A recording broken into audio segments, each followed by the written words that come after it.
Bekir'e farkıyla. Kurbanda bunları keseceksin işte. Etli mutlu hayvanlar.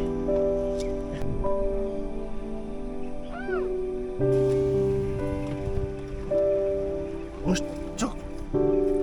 Hoş.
Otur.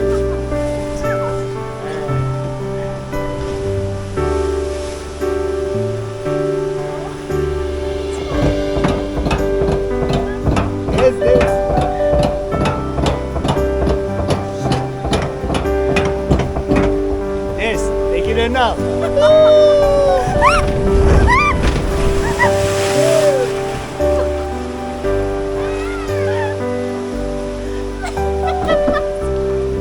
Gel.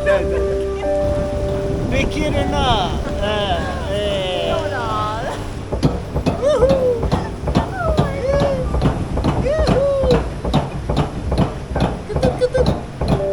Yes. Yes.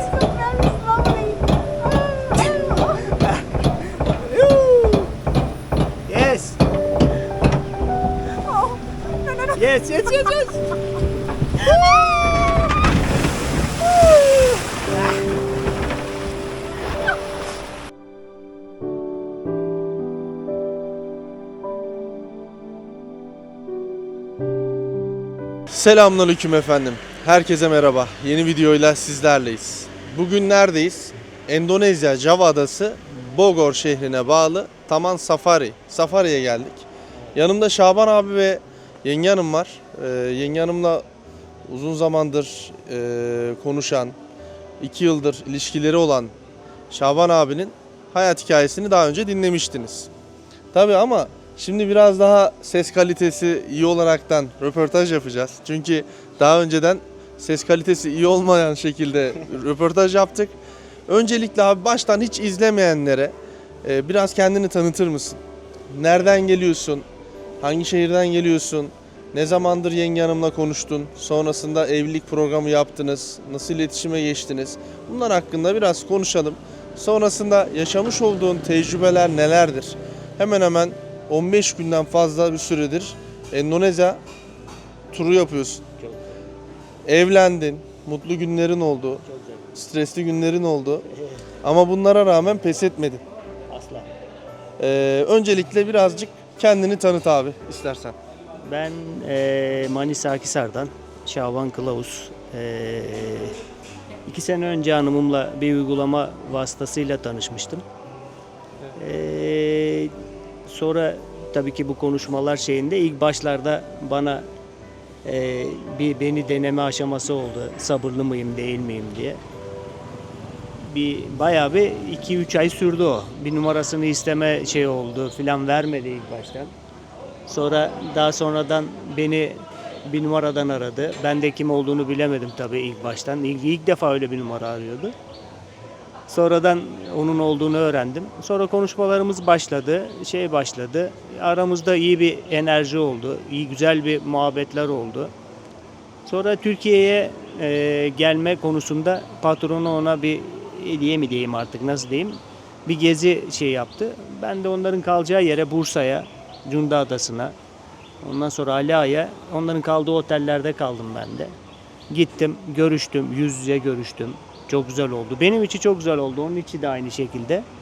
Orada o ilk anda zaten ben o aramızdaki o muhabbetten, o iki konuşmuşluğun öncesinde bana çok pozitif geçti şey olarak. Ben dedim ki bu işin sonu en güzel şekilde bitmesi gerekiyor ve dedim yani ben evlenmeye kararlıyım seninle. Senin de niyetin varsa, ailen de izin verirse gelip senin orada, çünkü ilk defa düğünü olacaktı.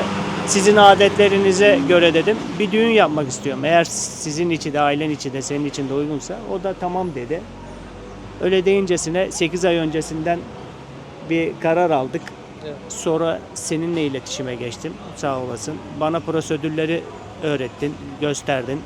Şöyle şöyle yapacağız abi, şuna uygulayacağız. Önce biletimizi alalım önce. Tabii bunun öncesi ben annesini aradım. Yani annesini aradım derken görüntülü konuşma yaptım. Yani Allah'ın emri gibisinden işte bir Endonezce çeviri programıyla konuşma yaptım. Annesi de Allah'ın izni olursa, kızımız da isterse bu iş tabii ki olur dedi. Sağ olsun. O günden sonra bugüne kadar geldik. Seninle iletişime geçtim dediğim gibi. Uçak biletimi önce aldım. Sonra gerekli prosedürleri yaptım. Orada yaptığım evrakları hanımıma gönderdim. Hanımım da gerekli yerlere gerekli müracaatları yaptı. Tabii düğün olmasını istedim ben de. Düğünün ona yakışan bir şekilde. Çünkü ilk defa bir düğünü olacaktı. Onların adetlerinde ne gerekiyorsa yapacağımı söyledim. Ve yaptım da çok şükür. Çok da mutluyum. Çok da güzel anılar biriktirdim. Çok da güzel duygular yaşadım burada. Hiç de pişman değilim. Çok da güzel oldu. Hanımıma bir miktar para gönderdim ben.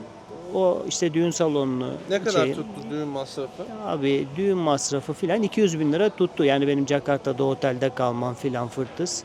Diğer şeylerle işte gene yani bir 300-350 bin lira tuttu yani. Uçak masrafım şeyim filan. Tabii yemesi içmesi var burada. Burada kolay değil yani. Buranın yemeklerine birden alışmak ister istemez. Sonra düğün hazırlıkları oldu en güzel şekilde. 20 Nisan'da seninle uçak biletini aldık. Çok şükür sen beni karşıladın. Jakarta'da aldın. 3 gün Jakarta'da bana sabah kahvaltısı, akşam yemeği her türlü senin hanımın sayesinde hazırladın. Bana yedin, içirdin. Çok şükür sağ ol. Çünkü buradaki yemekleri açmak çok zor. Dediğim gibi. Çok şükür o günleri çok iyi geçirttirdin bana. Bir abi kardeş gibi olduk. Zaten sadıcımsın diye şey olduk. Abi kardeş gibi yani. Hiç ayrı gayrı hiçbir şeyimiz gitmedi. Her dakika mı kaldığım otelde var mı abi bir şey yok mu bir şey diye her türlü sordum. Ondan sonra Medan'a geçtik. Zaten bunlar hep şeyde var. Buluşma anımız çok güzel oldu. Ben yüzük merasimini başka türlü takarım diyordum. Sen abi şöyle bir romantik bir şey yapalım dedin. Çok da güzel oldu yani benim için unutulmaz. Yani Güzel bir hatıra kaldı. çok güzel, çok güzel tepkiler aldım. Çok güzel yorumlar aldım. Allah razı olsun herkesten. Başta memleketimden, Akhisar'ımdan, Kırbağlar Mahallesi'nden, Türkiye'den, Avrupa'nın her yerinden, dünyadan yani çok güzel mesajlar geldi. Beni gururlandıran, ailemi gururlandıran, eşimi gururlandıran mesajlar. Çok gururlandım bu süreçte. Yani ben şu anda 15 gün buradayım diye söyledik. 15 gün sanki benim için bir rüya gibi geçiyor. Çok güzel geçiyor yani her şeyimle. Hanımımla buluşmam, senin bana ilk başta daha geldiğim şeyde düğünüm filan benim için rüya gibi geçiyor. Çok da güzel arkadaşlar buraya gelecek olan yapacak arkadaşlar yani çok güzel günler bekliyor. İlk önce iyi bir tanısınlar eşlerini onları söylerim. Yani Evet. ben çok şanslıydım o konuda. Eşim geldi Türkiye'ye görüştüm ettim. O konuda kendimi çok şanslı hissediyorum. Bir iki senenin ardından yani görüşmek etmek çok farklı bir şey yüz yüze görüşmek. Sonrasında seninle birlikte iletişime geçtikten sonra Allah razı olsun. İyi ki de seninle iletişime geçmişim. Her türlü ilgilendin. Çok güzel geçiyor günlerim. Evet, evet. Şimdi en son buraya geldik işte Safari.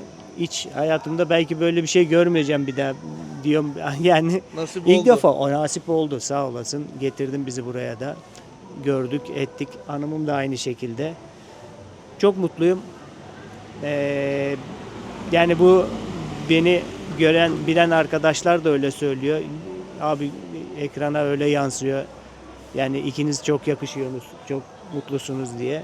İnşallah yani burada ekranda hakikaten de doğruları söylüyor. Yani yalan söyleyen bir şey yok. Çok mutluyuz. Çok güzel günlerimiz geçiyor. Nasipse ayın 15'inde memleketimize geri döneceğiz. Haziran'ın 10'unda da nasipse orada bir düğün yapmaya niyetimiz var. Evet. Sen de geleceksin nasipse. Tabii Güzel- bırakır güzel- mıyız abi, güzel geleceğiz. mahallemizde, güzel memleketimizde seni de ağırlamak her türlü bizi onurlandıracak. Güzel bir video da yaparız orada. Hani hep İnşallah. sana soruyorlardı. Şöyle Abi, diyeyim o zaman, buradan bizi izleyen değerli takipçilerimiz 10 Haziran'da adresi vereceksin mi? Manisa Akhisar, Manisa Akhisar. Kırbağlar Mahallesi'nde Gölet Düğün Salonu'nda nasipse düğünümüz var. Adresi aldınız. Kesinlikle bekliyoruz. Hep beraber Herkes. orada olacağız. Herkesi bekliyoruz. Yani Buradan bizi bilen, bütün izleyen bilmeyen, bizi tanıyan, burada gören, orada evli olup Endonezyalı hanımı olan gelsinler, başımızın tacıdır. Kapımız açık.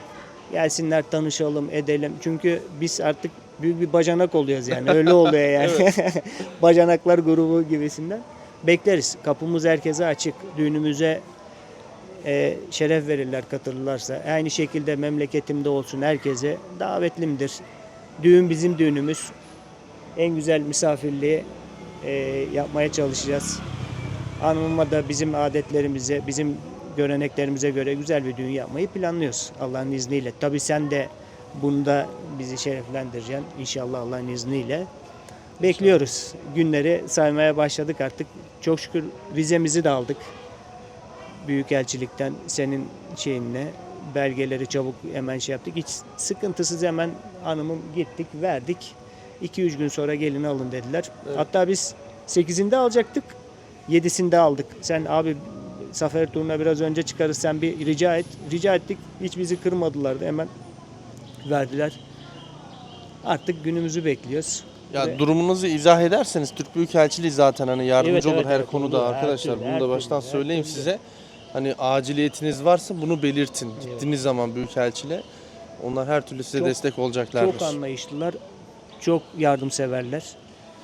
Yani Türk topraklarında olduğunu hissediyorsun zaten öncelikle orada. Endonezya içi diyeceğim çok güzel anılarım var burada. Şey diyeceğim sana.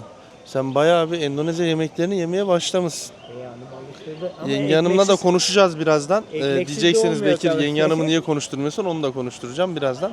Şaban abi dolmuş çünkü hemen hemen bir 7-8 gündür göremiyorum seni abi. Evet, senin düğünün. Aynen. Yani uzun zamandır birikmiş şeyleri var. Bekir ben konuşacağım dedi. Tamam abi dedim, hallederiz. Pekala abi. Yemekleri, kültür, gelenek ve görenekleri hakkında 7 günde daha neler öğrendin? Benim günde şöyle diyeyim. Yani biz Türk halkı olarak biraz ekmek yemeyi seviyoruz. Yani Yenge, bak. Bir çara ekmek. Ekmek. Everyday ekmek. Şelalı bir çara ekmek ya. Ekmek. Breakfast ekmek. Lunch ekmek. Dinner ekmek. Always ekmek. Tidak makan nasi ya. Makan tapi tetap mencari ekmek. He, hep ekmek yiyor diyor. Pilav şey diyor ama diyor. No bana ekmek. buna. No ekmek. No. Ekmek yok mu? No. ha? Ekmek yok. Always ekmek. makarnayla ekmeği yiyoruz yani, bırak artık. Yani makarnayla diyor ekmek yiyoruz diyor. Yanında yengem de şey diyor. Her diyor sabah öğle akşam diyor ekmek nerede ekmek yok mu diyormuşsun reis. Haberin olsun, yengem şikayetçi senden. Yiyoruz ama onun da yemeklerini yedik. Tabii artık. ama insan ekmeği arıyor değil mi burada? Ya şimdi çocukluğumuzdan beri öyle alıştığımız için ister istemez ekmeksiz doymuyor karın yani. Boş gibi hissediyoruz karnımızı. Aslında yani çok güzel bir şey çok fazla ekmek yememek ama Evet. kendimizi alıştıramamışık herhalde öyle.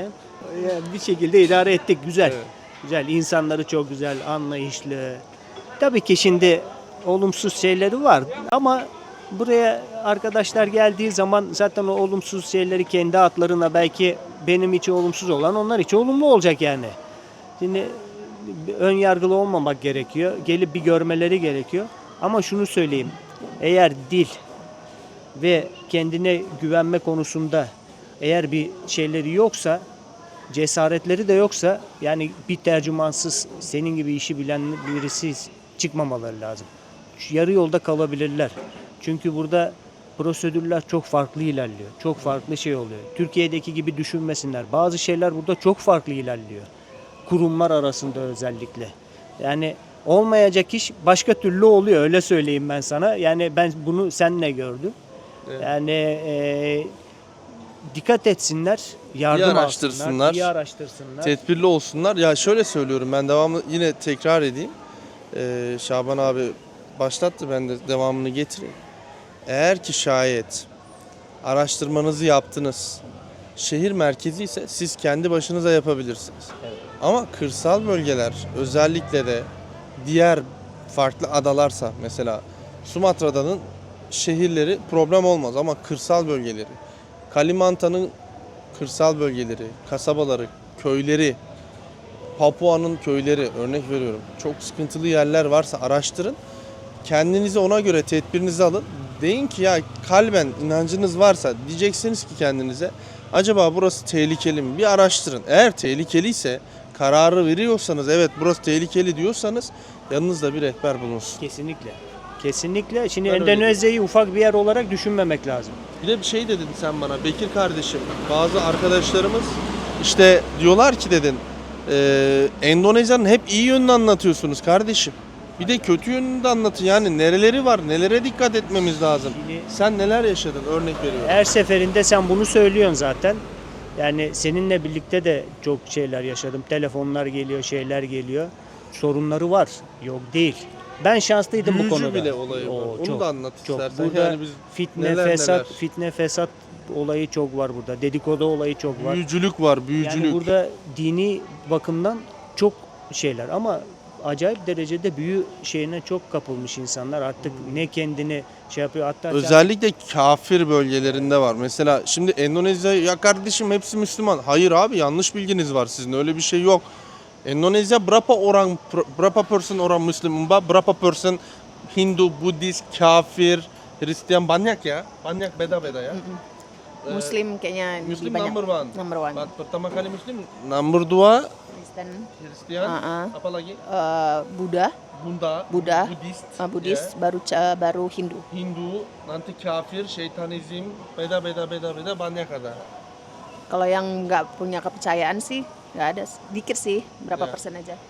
Çok fazla yokmuş şeytana tapan ama çok azmış yani, hani şeytana tapanlar değişik her yerde var yani, hani şimdi yok diyemeyiz, kimseyi kandıramayız.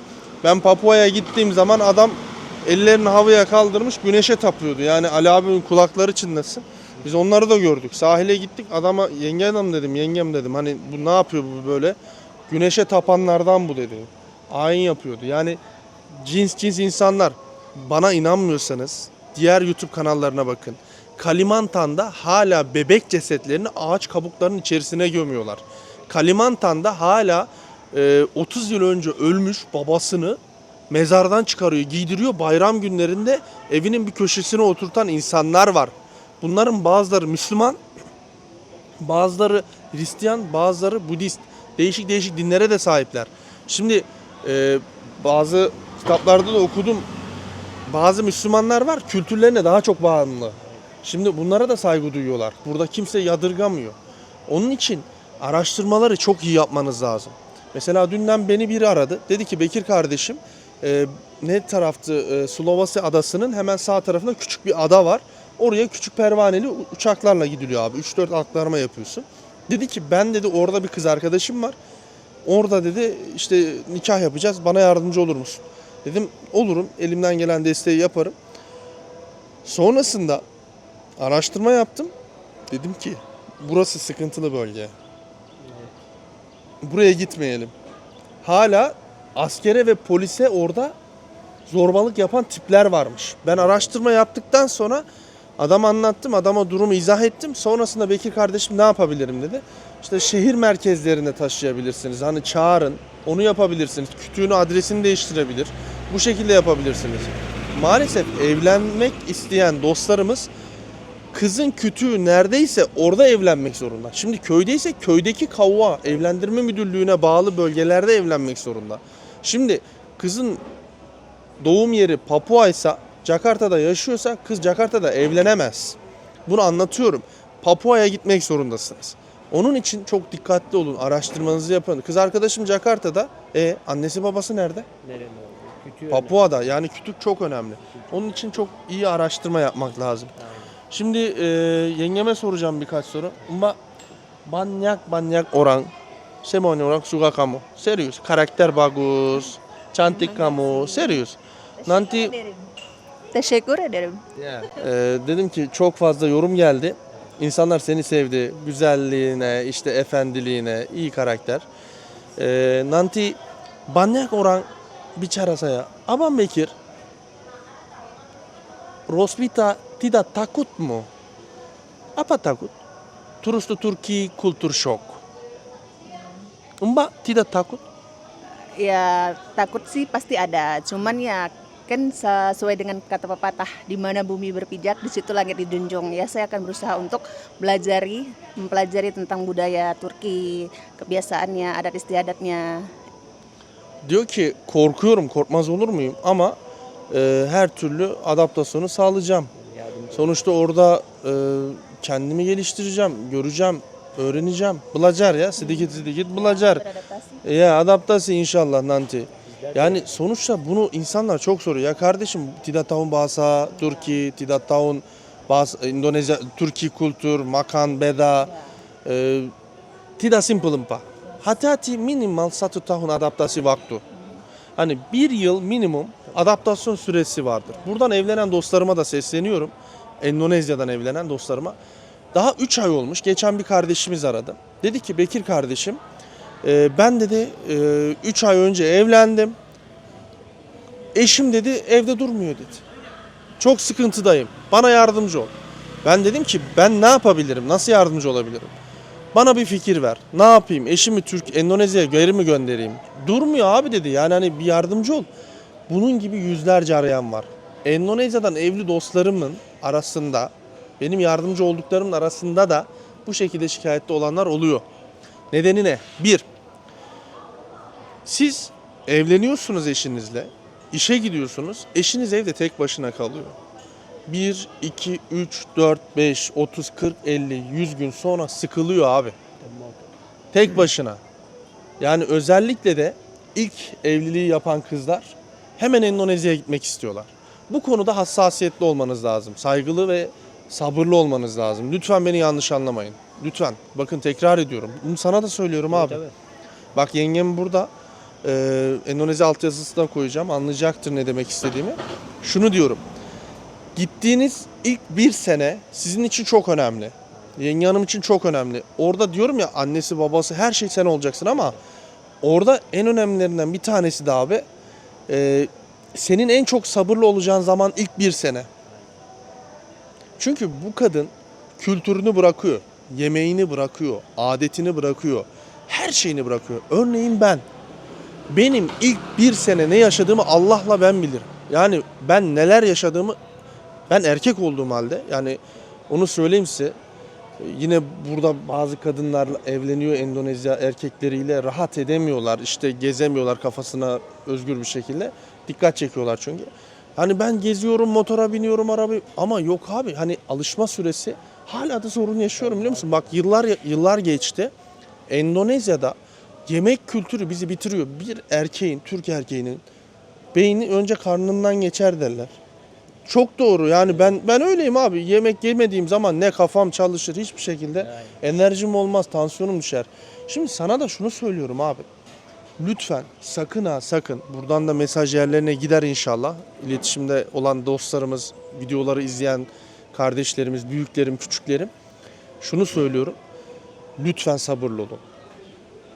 Şimdi ben bu işe başlarken şimdi senin videolarını izledim, takip ettim. Hanımımla da konuşurken tabii bu dediklerini hep kafamda bir soru işareti. Bunların hepsi bir tecrübe abi yani sonuçta. Şimdi ben de şöyle kendime bir yol çizdim. Dediğin gibi 1 sene, 1,5 sene ben hanımıma göre, hanımımın şeyine göre hareket edeceğim. İşimi, gücümü, Düşünsene sen aile geliyorsun, yapımı, tabii. Endonezya'ya geldin. Annesi babası ne diyor Bekir diyorsun, ağzıma bakıyorsun. Ya orada bir Bekir olmayacak işte onun yanında.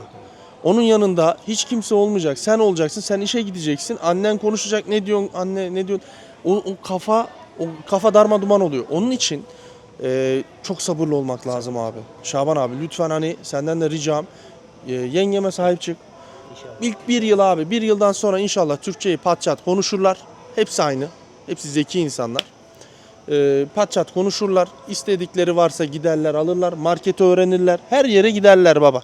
Önemli olan ilk bir sene lütfen sabırlı olun. Hemen kız durmuyor abi ben ne yapacağım deyip de beni Instagram'dan arayıp, Facebook'tan arayıp ya kardeşim ne yapabilirim, abi ne yapabilirim diyen dostlarımıza şunu söylüyorum. Sabırlı ol, sükunetli ol. Bu kız seni sevmeseydi evlenmezdi. Bu kız hayalleri olmasaydı evlenmezdi.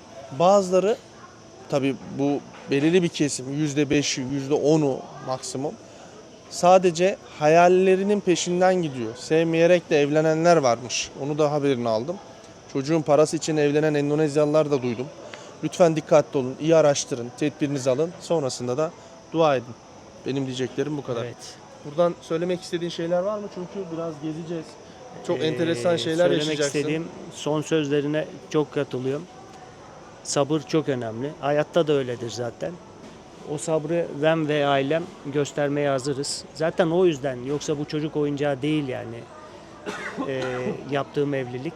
Sonuçta havaalanında da söyledim. Orada bir duygusal bir vedalaşma oldu. Annesine de babasına da ailesine de dedim ki siz burada kalıyorsunuz ama orada onu çok büyük bir aile bekliyor. Nasipse kısmetse ona o sevgiyi o şeyi elimizden geldiğince yaşatmayacağız. Ben ve ailem, akrabalarım, teyzemler, dayımlar, her türlü benim arkadaş çevrem yaşatmaya çalışacağız ona o şeyi, özlemi yaşatmamaya çalışacağız. Tabii ki olacak içinde özlem. Olmaz mı şimdi yani kolay değil. Ama o dediğin o süreci en çabuk şekilde, en güzel şekilde atlatmaya çalışacağız. Dediğim gibi yine aynısını söylüyorum. Allah nasip kısmet eder. 2 sene sonra Allah da bir çocuk verirse, ederse, İnşallah, hayırlısı. nasipse gene getirmeyi, gene ailesiyle şey yapmayı.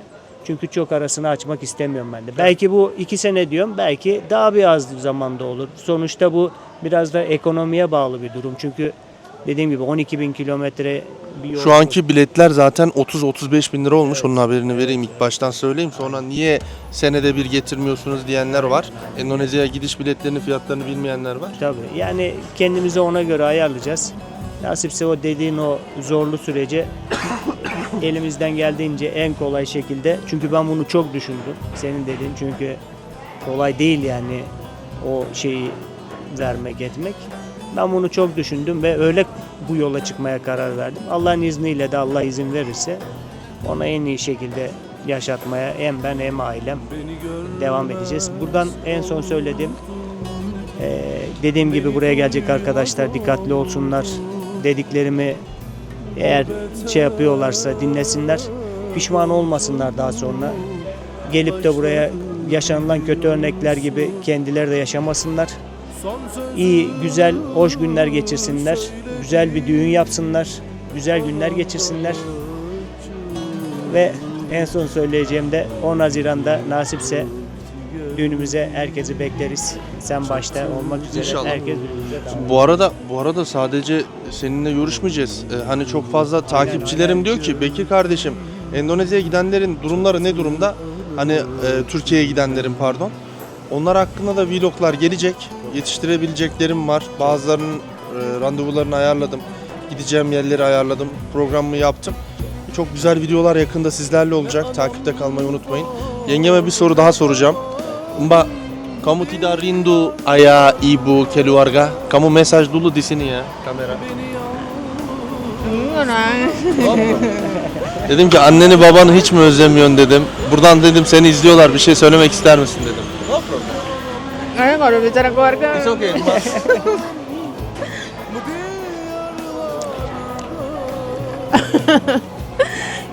Ma, Pa, doain Iwit ya.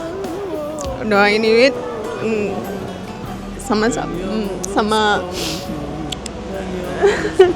Abang untuk memulai kehidupan baru. Restui kami. Iwit kangen mama sama papa. Iwit kangen semuanya.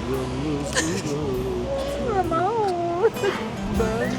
Anne baba sizi özledim. Hani dualarınızı eksik etmeyin.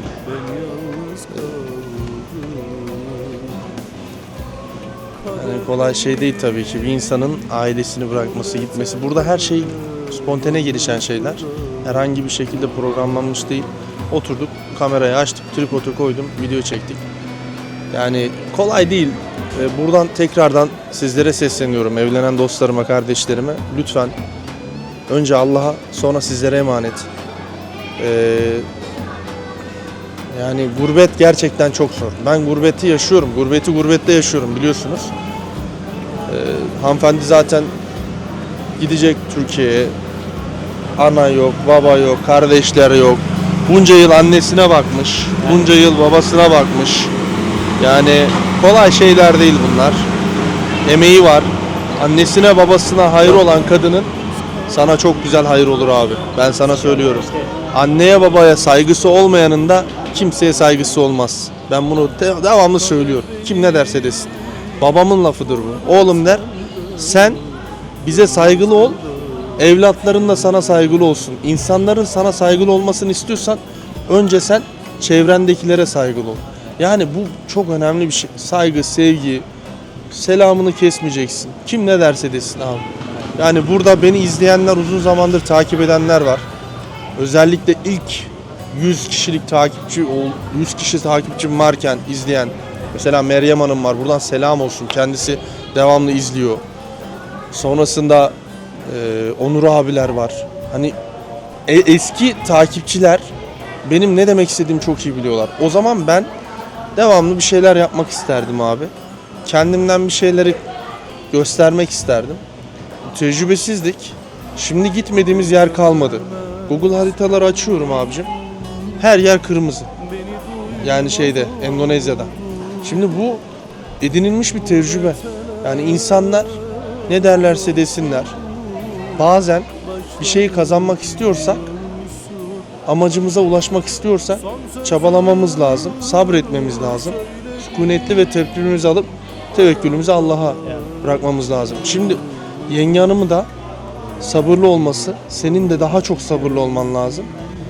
Kadın hemen bak en ufak bir şeyde dokunmadı. Anne hakkında bir şey söylemek ister misin? Annem baban izliyor dedim. Hemen dökülüverdi. Bu belirtisi işte daha gitmeden, kendi vatanından çıkmadan 2 damla 3 damla gözyaşı döken bir kadın. Düşün Türkiye'de ne kadar hassas olacak. Yani bunu konuşmamız çok önemliydi. Buradan bizi izleyen değerli dostlarımız da buradan mesajı almışlardır diye düşünüyorum. İnşallah şimdi hep söylüyorum onun yaptığı fedakarlık yanında benim orada göstereceğim olduğum fedakarlık ince çekirdeğe kadar olur yani.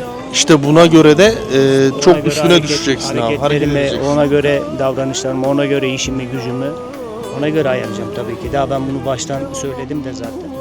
Allah'ın izniyle de dediğim, verdiğim sözleri tutacağım yani. Tutmak zorundayım da. Çünkü yapılan fedakarlığı, verilen kararı görüyorum, yaşıyorum zaten. Ama mutluyuz çok şükür. Yani o da diyor yani mutluluğum içi, geleceğim içi. Annesi de aynı şekilde. Siz diyor mutlu olun diyor, olun diyor. İnşallah bu mutluluğu yakalayacağız. Bu mutluluğu İnşallah, inşallah. Hakkınızda hayırlısı olsun. Efendim zamanınızı aldık. Aralıklarla videolar çekeceğim. Burayı daha önce çekmiştim. İzleyenler vardır ama yine de dikkat edeceğimiz, hani değişen bir şeyler varsa da Taman Safari, Bogor, Endonezya'nın en meşhuru diyebiliriz. Hatta Endonezya'ya geldiğimde Bekir kardeşim nereye gezerim derseniz buraya gelin. Kesinlikle gelin, tavsiye ediyorum. Ama hafta sonları değil, hafta içleri gelin. Kişi başı yabancılar için, yani yabancı derken kimliğiniz, Endonezya kimliğiniz yoksa, oturumunuz yoksa 450 ribu Türk parasıyla 900 TL şu anki kura göre. Eğer ki yerli ise, domestik yani kendi halkıysa 230-250 arasında değişebiliyor efendim. Çocuklar 200 ribu yani 400 TL civarında fiyatları var. İçeride böyle bir bileklik veriyorlar. Bileklik sayesinde hızlı trene biliyorsunuz. İşte değişik enteresan dönme dolaplar, değişik şeyler. Ben korkarım, hemen midem bulanır öyle şeylerden. Bakalım sizlerle beraber deneyeceğiz. Aksiyon kamerası sende olacak.